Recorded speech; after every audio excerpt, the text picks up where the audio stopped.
Aşıq bildiklərin, hikmətlərin daşıyıcısıdır. Aşığın məclisə gəlişi, sözü söhbəti müdriklük nişanəsidir. Hamı onun ətrafına yığılır, onun sözünü dinləyir. Onun hər kəlməsində bir hikmət, hər hərəkətində bir məna var. O, adətlərin qoruyucusu, toy sahibinin ən əziz qonağıdır. Məhz buna görə də aşığın məclislərdə rolu əvəzsizdir.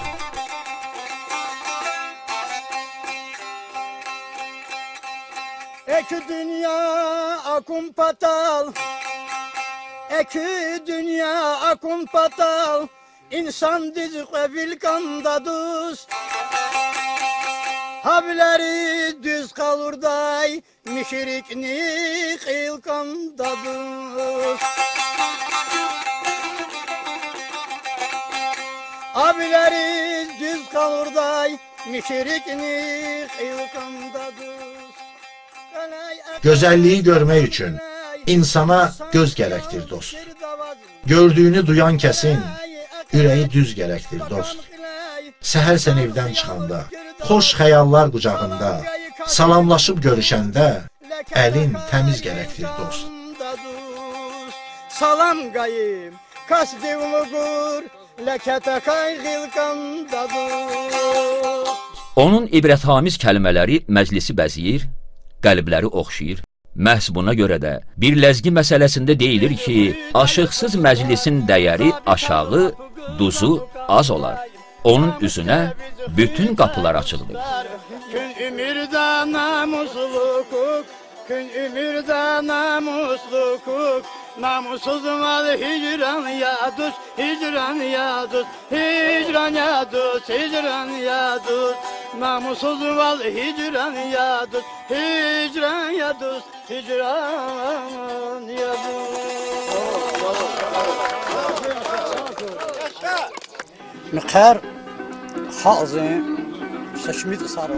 Toy xalqın illərlə gözlədiyi, ata-ananın muradı olan bir məclisdir. O bütün cəmaatın bayramı, şad günüdür. Cavanlar gərək ata yurdunu, onun adətlərini, öz vətənini əziz bilsin. Onun adını uca tutsunlar. Kimin üçün ki vətən qiymətlidir, o da onu qorumağa çalışacaq. Qalmaqaldan uzaq olacaq. Bu yaxınlarda biz Şarvili eposunun bayramında iştirak etdik. Onun da siması vətəni sevməyin, qorumağın timsalında formalaşıb. Vətəni sevən hər kəs onu dostlarının köməyinə arxalanaraq qoruyacaq. Bunu anlamaları üçün gələcək nəsillərə lazımi bilgilər aşılanmalıdır. Onlara həyatın fəlsəfəsini, tarixin qatlarını bir-bir açmaq hər birimizin borcudur.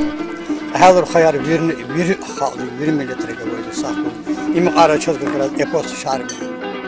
Gəlin öz ailəmizdən başlayaq. Sözü yerində deyək. Gəncləri düzgün yola istiqamətləndirək.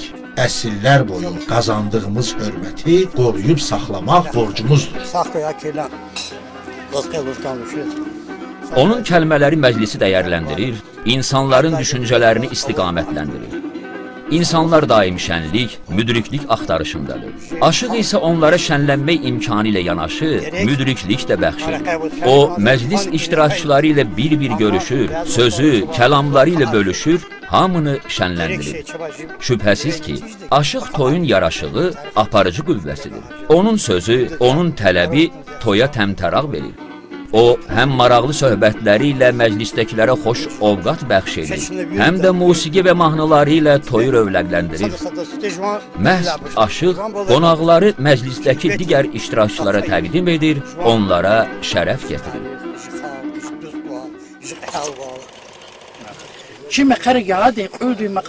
Toylarınızda ifa olunan məxsusi mərasim mahnılarının sayı 30-dan yuxarıdır. Bura ləzginkanın qolları daxil deyil. Bunlardan onu bəy evindən başlanıb, gəlin evinə gedən yolda ifa olunmaq üçündür. Gəlinin ata evindən bəy evinə yola salınması vaxtında ifa olunan 5 mahnı da var. Bunlar gəlinin gözlənilməsi, bəyin gəlişi, gəlinin ata evindən bəy evinə yola salınması və gəlinin bəy evinə getdiyi yolda səslənən mahnılar.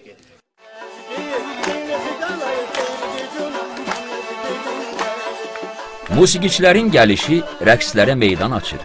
Məclisə xüsusi bir qələbəlik gətirir. Bu vaxt məclis qaynayır, insanların sevinci aşıb daşır. Sevincini ifadə edən məclis sahibləri, musiqiçiləri xüsusi xonça ilə qarşılayırlar. Rəqs edən qız gəlinə hörmətlərinin təzahür vasitəsi olaraq şabaş verirlər. Musiqiçilərin məharəti birinci növbədə məclisin ritmini duymaqda, ifaçıların istəklərinə uyğun musiqiləri ifa etməkdədir.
Oğlanın arzusu sevdiyini almaqdır.